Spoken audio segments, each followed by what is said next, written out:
अल्लाह ने हमारा दिल ऊपर बनाया है, दिल हमारा नीचे नहीं बनाया, ज्यादा सर के ऊपर नहीं बनाया, हमारे गले से नीचे दिल बनाया। इसके कारण क्या है? दिल का काम होता है खून की सप्लाई करना। जब बंदा इस तरह सीधा खड़ा होता है तो दिल खून की सप्लाई कर रहा है नीचे, और यहाँ नीचे ज्यादा जरूरत है खून की, वो सप्लाई कर रहा है। आदमी तंदुरुस्त रहता है, सही सालिम रहता है। वर्जिश भी आदमी जब सीधा करता है बेहतर रहता है। और जैसे ही आदमी इस तरह झुकता है, आगे की तरफ झुकता है, तो उस आदमी के फेफड़े, गुर्दे, ये तमाम चीजें झुक जाती हैं, अपनी सतह पर खड़ी नहीं रहती, झुक जाती हैं।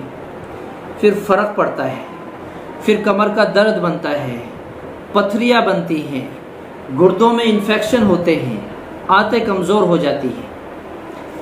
और जब आदमी लेट जाता है, सीधा लेट जाता है, अभी ऐसे खड़ा था, सारी चीजें अपनी जगह काम कर रही थी, अब उसको लिटा दिया गया, अब वो लेट गया। लेटने के बाद ये चीजें हमारी रख दी गई, सामान है उठा के इस तरह रख दिया, रख दी वो चीजें, वो ऐसे रखी हुई हैं, सामान उठाया रख दिया, अब वो रखा हुआ है, अब वो रखा हुआ हरकत भी नहीं करेगा, बेजान सा महसूस होगा।